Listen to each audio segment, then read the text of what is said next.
Welcome.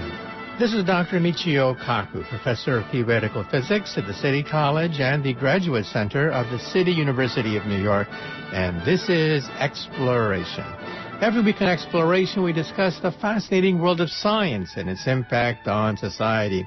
And today, we're going to summarize some of the top stories in science. Our lead story is perhaps one of the strangest stories to come across our desk in, well, maybe decades. First of all, people have always looked for signs, any kind of sign of intelligent life in the universe. Some people look for flying saucers. Some people look for, well, alien crash flying saucers and little dead aliens. However, astronomers look for some kind of structure in outer space that could only be artificial. Well, this news story has now created a frenzy on the internet. In fact, if it's correct, and we don't know if it is correct or not, it could be the biggest story since the discovery of fire or the invention of the wheel. And that is an alien megastructure that's perhaps even bigger than Jupiter may have been sighted by the Kepler telescope. Let me explain. First of all, the Kepler telescope has been orbiting in outer space for quite a while, for several years, and it's detected over 1,000 planets circulating other stars in deep space. And how does the Kepler satellite do this? It looks for shadows of planets that then go right across the surface of the mother star, and starlight begins to damp as a consequence. In other words, the planet eclipses the mother star, and starlight diminishes by maybe 0.5% or 1%. Well, this is where the magic occurs.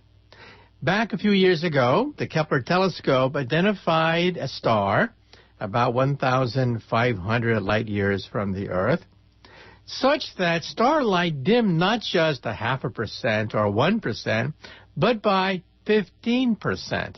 This is humongous.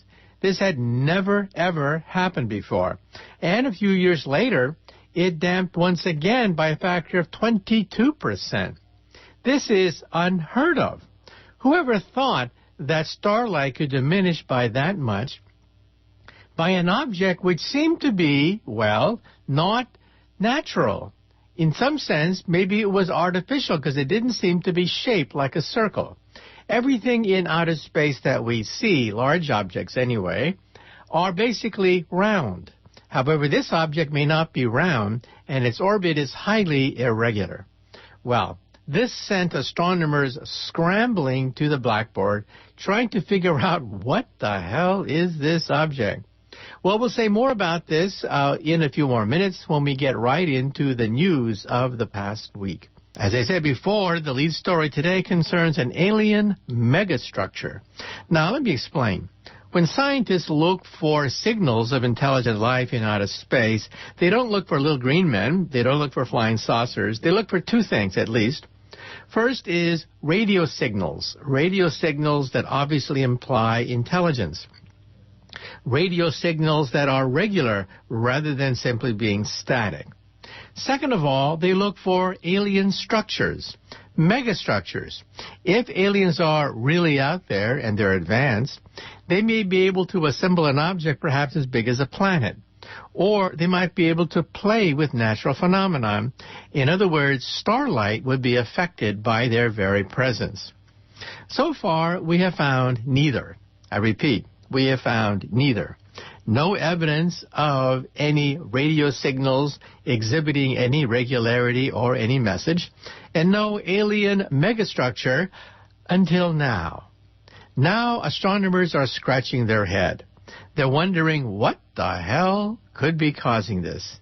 As I mentioned earlier, there's a star about 1,500 light years from the planet Earth. And starlight does indeed dim, just like the Kepler telescope has verified. That's not a big deal. However, the dimming of starlight is usually on the order of 0.5% or 1%. However, here, the starlight dimmed by a factor of 15 to 22%. This is gigantic. This is off scale. Think about it for a moment. An object bigger than Jupiter that seems to be artificial. Now, let me explain. We scientists, when we talk about civilizations in outer space, rank them by energy, type 1, type 2, or type 3. A type 1 civilization can harness planetary energy. For example, all the energy that strikes their planet from the sun. They could, for example, control the weather. A type 2 civilization harnesses the energy output of an entire star. For example, the Federation of Planets in Star Trek might be a type 2 civilization. And then there's type 3, galactic. They control the galactic space lanes. And what do we have here? We have an object that is apparently, who knows for sure, exhibiting type 2 technology, specifically a Dyson sphere. Now, what is a Dyson sphere? Freeman Dyson, physicist at Princeton, knew that there was this ranking of intelligent civilizations by energy output. And he reasoned that if there really was a type 2 civilization, its energy consumption would be so great that they would literally control the energy output of the entire star. Now, how can you do that? You could do that by building a shell around the mother star, which then absorbs all the starlight from the star. Now, you can imagine, a civilization comparable to ours cannot do such an incredible feat. We can barely create cities, let alone an object much bigger, for example, than Jupiter. So a type 2 civilization would have a signature. They would be able to play with starlight. So that light from the mother star would flicker. It would be perhaps irregular, or perhaps the star would simply disappear totally. Well, eventually, the Dyson sphere itself would heat up by the second law of thermodynamics, and it would get hot. So it would start to glow in the infrared. Well, given that fact, scientists have actually looked for type 2 civilizations in outer space. They should at least be able to radiate infrared radiation. And so scientists have taken this very seriously and looked for evidence of a type 2 civilization. What did we find? Nothing. We find no evidence of any radio emissions from intelligent species. We see no evidence of infrared planets in outer space. Well, that's why this new story is very intriguing. In 2011, the Kepler satellite first found evidence that something spectacular was happening with this star. Starlight was dimming by 22%. That is off scale. Now, as Carl Sagan once said, remarkable claims require remarkable proof. This means that you simply can't announce to the world that we found it. We have found evidence of intelligent life in outer space.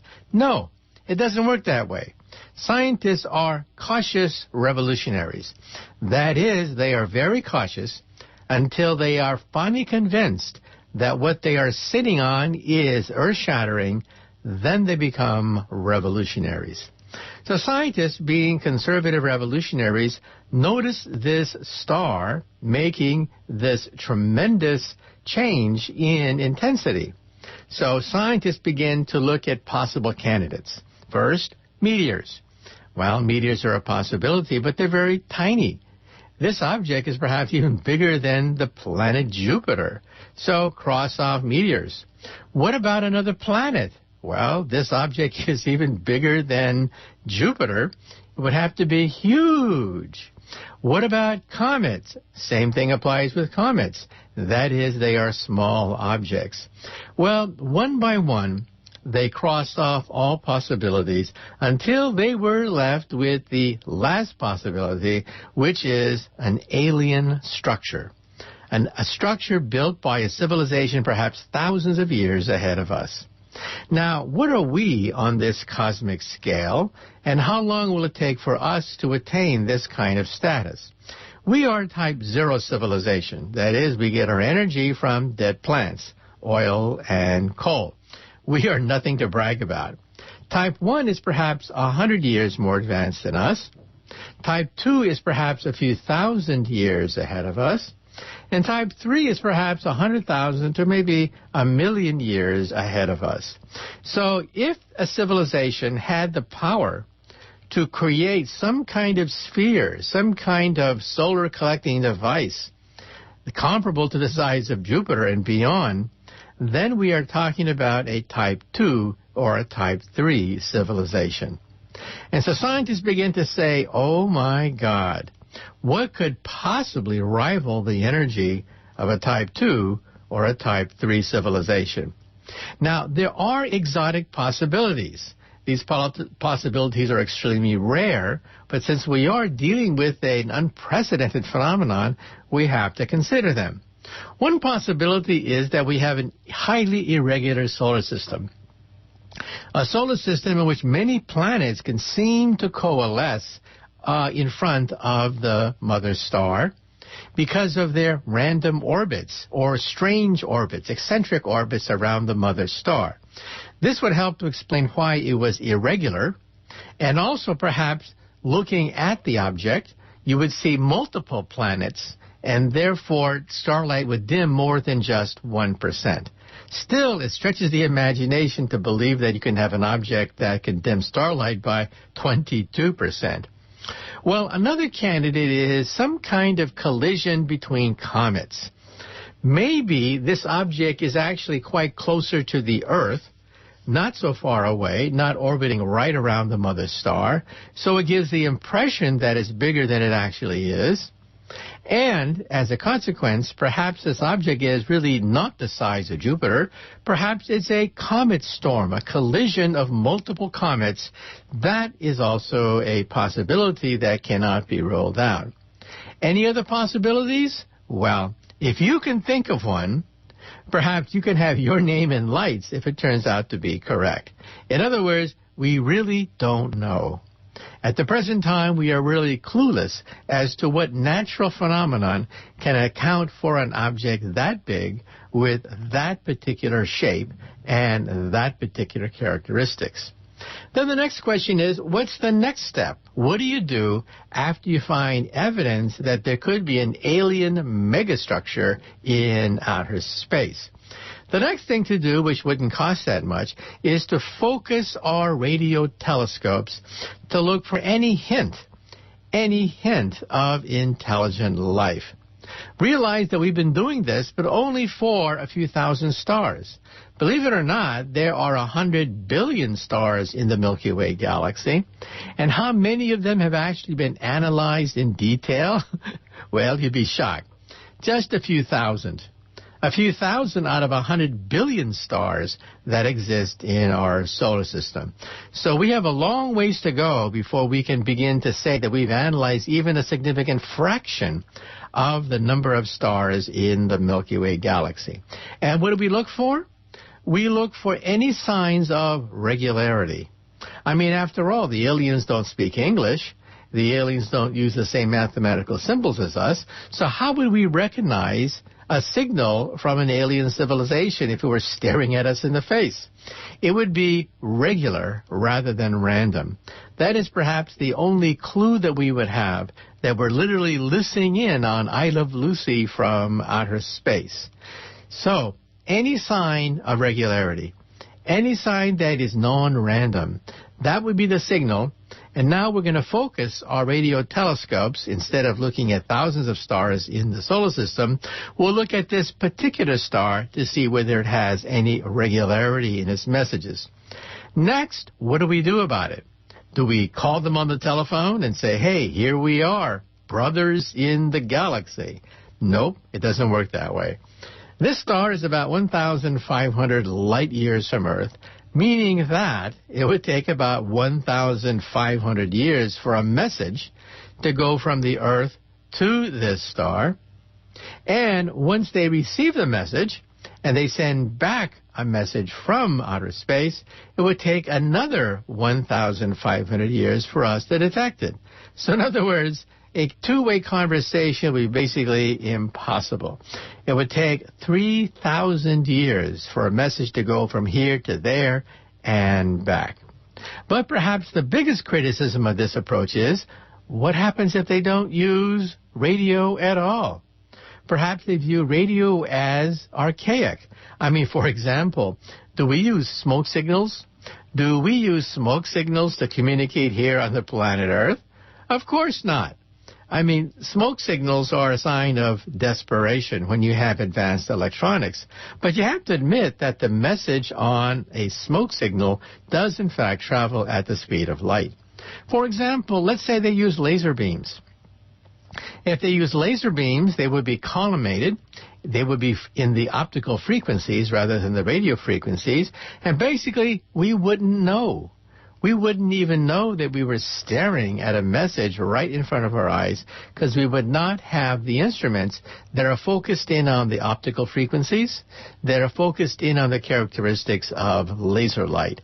And so simply looking for signs of intelligent life by analyzing its radio signals is kind of pathetic. Sorry about that. So a two-way conversation with them would be practically impossible. Then the next question is, well, if they're that advanced, that is thousands of years more advanced than our civilization, then why don't they visit us? Why don't they come in, announce their presence, and give us the benefit of their advanced technology? Well, as I've mentioned before, if you're walking down a country road and you see a bunch of ants in an anthill, are you tempted to go down to the ants and say, I bring you trinkets, I bring you beads, I give you nuclear energy, take me to your ant queen? Or do you have this politically incorrect urge to perhaps step on a few of them? Well, that's the problem. You see, we are so arrogant to believe that an alien civilization, thousands of years more advanced than us, would be dying to land on the White House lawn to announce their existence. Nope, not a good idea.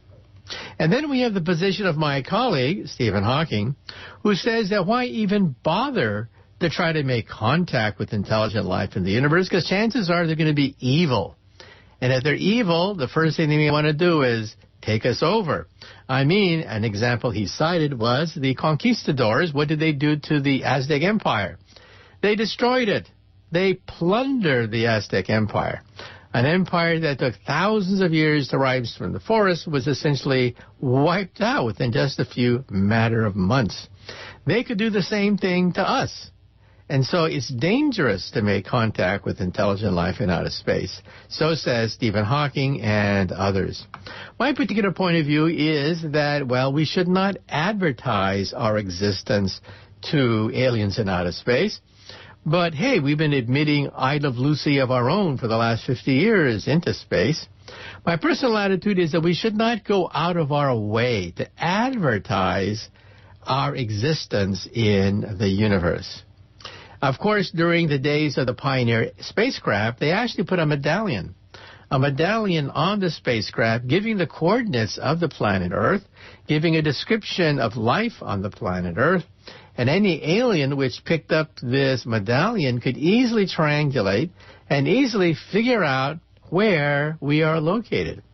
And then what's the alien response going to be? Well, are they going to say, lunch? Gee, lunch just occurred in the form of a Pioneer spacecraft. Let's go for lunch. Or are they going to say, these are intelligent creatures. Maybe we should make contact with them. I think more than likely, if they pick up a medallion or sense that there is life on the third planet from our sun, they would say, interesting, but so what? They have nothing to offer us. We have nothing to offer them because they cannot even begin to understand our technology. So for the most part, we would leave them alone. And then the next question is, well, if you really do have a Type 2 civilization, probably has been probing neighborhood stars for years looking for intelligent life, what is the best way to search for intelligent life in the universe? Well, I'll be blunt. Sending Captain Kirk on the Starship Enterprise is perhaps the worst way to search for intelligent life in the universe because there's simply too many stars. You spend billions of years hopping from one star to the next, trying to analyze 100 billion stars in the Milky Way galaxy, of which perhaps 1 billion actually are Earth-like suns. So what is the best way for them? The best way for them to search for intelligent life in the universe is through robots. That is, self-replicating von Neumann probes. Probes that make copies of themselves. Starting from one probe, you could put it, let's say, on a moon, which is stable. It makes 1,000 copies of itself from moon rock. They scatter, land on 1,000 other moons, and then create each one 1,000 more probes. Well, from one, you get 1,000.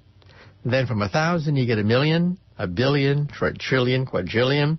And then in 5 generations, just 5 generations, you get quintillion of these space probes shooting out into outer space. This means that perhaps on our moon, on our own moon, there could be evidence of a previous visitation. And that, of course, is the basis of the movie 2001.